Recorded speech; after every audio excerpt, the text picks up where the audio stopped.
Share માર્કેટમાં ગુરુવારે પણ ભારે વેચવાલી જોવા મળી. ગુરુવારે 230 પોઈન્ટના કડાકા સાથે સેન્સેક્સ 71,270 પોઈન્ટ પર ગગડ્યો છે. નિફ્ટી પણ 77 પોઈન્ટના કડાકા સાથે 21,452 પોઈન્ટ પર ટ્રેડ થયો છે. અમેરિકન બોન્ડમાં ભારે રોકાણને કારણે ભારતીય શેર બજારને અસર પડી રહી છે. ઓટોમોબાઈલ, ફાઇનાન્સ અને લોજિસ્ટિક્સ સેક્ટર ગ્રીનમાં છે, તો ટેક મહિન્દ્રા, એક્સિસ બેંક અને સન ફાર્મા ટોપ ગેઇનર્સ રહ્યા છે. તો એલટીઆઈ, માઇન્ડટ્રી, એશિયન પેઇન્ટ્સ અને એનટીપીસીના શેરમાં વેચવાલી જોવા મળી છે. તો આ જ મુદ્દે માર્કેટ એક્સપર્ટ રવિ દિયોરા આપણી સાથે લાઈવ જોડાઈ ગયા છે. રવિભાઈ, શેર માર્કેટમાં આજે ભારે વેચવાલી આજે પણ જોવા મળી રહી છે અને આજે 230 પોઈન્ટના કડાકા સાથે સેન્સેક્સ 71,270 પોઈન્ટ પર ગગડ્યો છે. એક માર્કેટ એક્સપર્ટ તરીકે આજે કઈ રીતે તમે માર્કેટને જોઈ રહ્યા છો?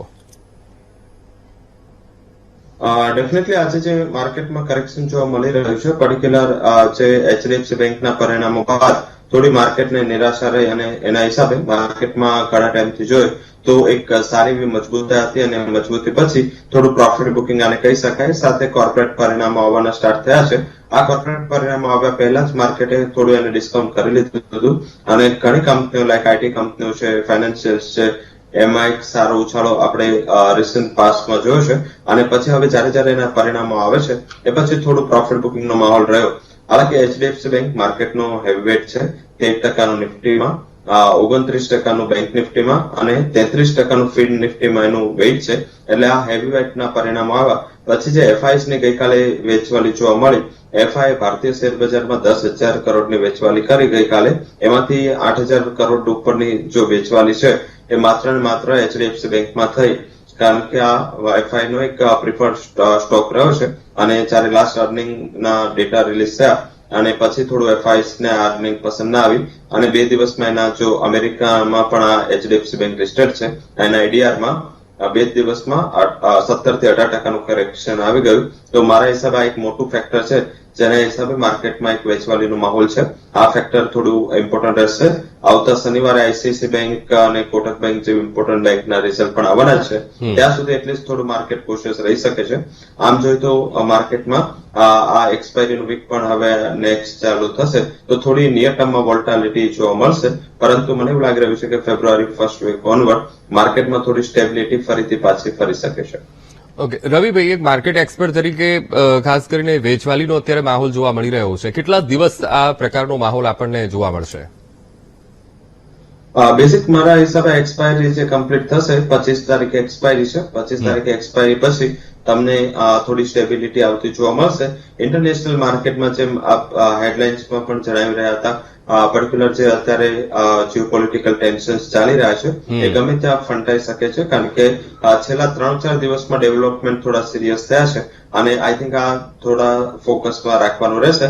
ક્રૂડના પ્રાઇસ એના હિસાબે નીચે નથી આવી રહ્યા, તો માર્કેટ માટે થોડા ફેક્ટર વધારે છે અને આ ફેક્ટરને માર્કેટ થોડું ડાયજેસ્ટ કરવાની ટ્રાય કરી રહ્યું છે.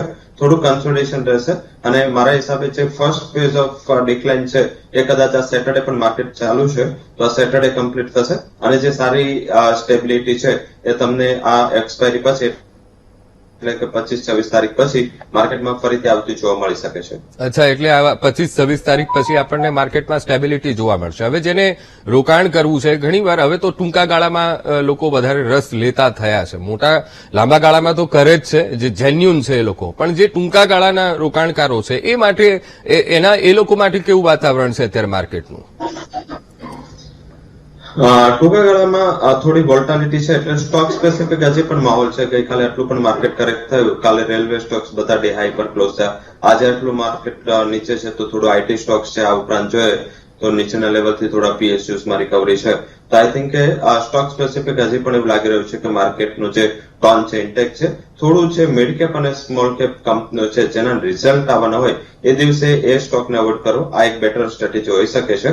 અધરવાઇઝ કોઈ એટલું મેજર પ્રોબ્લેમ નથી, પરંતુ ઘણીવાર એવું થાય કે આખા ક્વાર્ટરમાં ઘણી કંપનીઓ મિડ કેપ અને સ્મોલ કેપ કંપનીઓ ગયા ક્વાર્ટરમાં ડબલ થઈ ચૂકી છે પ્રાઇસ વાઇઝ. તો ત્યાં જયારે રિઝલ્ટ સારું પણ આવે તો પણ એક નફા રૂપી વેચવાલીનો કોલ અને એક ટ્રિગર બનતો હોય છે. તો એક થોડું ફેક્ટર ધ્યાનમાં રાખવાનું રહેશે. ઓવરઓલ એવું લાગી રહ્યું છે કે હવે થોડું કન્ઝમ્પશન ડ્રીવન સ્ટોક્સ અને સેક્ટર ઉપર અને લો બીટા સેક્ટર ઉપર ફોકસ કરો. આ 1-2 દિવસના કરેક્શનમાં જે પણ તમને નીચે મળે છે એમાં PSU સેક્ટર સ્ટોક્સમાં તમારે ખરીદારી કરવી જોઈએ. ત્યાં બીટા લો છે અને આઈ થિંક એ થોડું માર્કેટના સેન્સિટિવિટી પણ ત્યાં ઓછી હોય છે. સેકન્ડ જે ફોકસ કરવાનું છે એનર્જી સેક્ટર પર, જે ઓઇલ અપસ્ટ્રીમ કંપનીઓ છે, કારણ કે છેલ્લા 2 ટાઈમથી વિન્ડફોલ ટેક્સ કટ કરાયા છે અને ઓઇલના ભાવ એટલા નીચે નથી આવ્યા, તો એમને થોડો ફાયદો થશે. કન્સ્ટ્રક્શન ઓર્ડર સારા મળી રહ્યા છે. ભારતની તમામ જે કન્સ્ટ્રક્શન કંપનીઓ છે એને સૌથી મોટો એડવાન્ટેજ મળી રહ્યો છે કે સતત પ્રાઇવેટ અને પબ્લિક સેક્ટર પરથી ઓર્ડરનો ફ્લો જારી રહ્યો છે. આઈ થિંક કન્સ્ટ્રક્શન સેક્ટરમાં વધારે ફોકસ કરવાનું છે. તો આ 3 થી 4 સેક્ટર એવું લાગી રહ્યું છે કે જે આગળ જતા પણ તમને રિવોર્ડ આપશે અને માર્કેટની વોલેટિલિટી હોય એ છતાં પણ તમને સારું રિટર્ન ત્યાંથી જોવા મળી શકે છે. રવિભાઈ, હવે અમેરિકન બોન્ડમાં પણ ભારે રોકાણ થઈ રહ્યું છે, એને કારણે પણ ભારતીય શેર બજારને અસર પહોંચી રહી છે. ખાસ કરીને કેવી રીતે અસર કરતું હોય છે આપની પાસેથી એ સમજવું છે. અમેરિકન બોન્ડ માર્કેટ છે એ વર્લ્ડનું સૌથી આમ જોઈએ તો સેફેસ્ટ માર્કેટ ગણાય, કારણ કે જ્યારે ત્યારે કોઈ મોટી જીઓપોલિટિકલ ઇવેન્ટ થાય કે કોઈ મોટું કન્સર્ન ઇકોનોમીને લઈને થાય એટલે જે મોટા ફંડ મેનેજરો છે જેને ઇક્વિટીમાં પણ રોકાણ છે, જેનું કોમોડિટીમાં ગોલ્ડમાં પણ રોકાણ છે, જેનું કરન્સીમાં પણ રોકાણ છે અને બોન્ડમાં પણ રોકાણ છે, એ લોકો શું કરે કે પોતાનો જે ફંડનો પાર્ટ છે, ઇમર્જિંગ બાસ્કેટના ઇક્વિટીનો પાર્ટ છે કે પછી ગોલ્ડનો થોડો પાર્ટ છે, એ લોકો પોતે ડાયવર્ટ કરતા હોય છે બોન્ડ માર્કેટમાં. હવે આ બોન્ડ માર્કેટમાં એમને ડાયવર્ટ કરવા માટે સૌથી પહેલા શું બાય કરવું પડે? US dollar. એટલે ડોલર અને બાય કરવા માટે એ લોકો મીન્સ કે US ડોલર બાય કરે એટલે US ડોલરમાં સ્ટ્રેન્થ આવે. US ડોલરની જે સ્ટ્રેન્થ છે એ ઇમર્જિંગ માર્કેટની કરન્સી માટે એક વીકનેસનો પોઈન્ટ હોય. એટલે જે ટ્રેડ ડેફિસિટ વાળી કન્ટ્રી છે એ લોકો માટે એક નકારાત્મક પરિસ્થિતિ થાય અને એમની ઇક્વિટીઝમાં થોડું પ્રેશર આવે.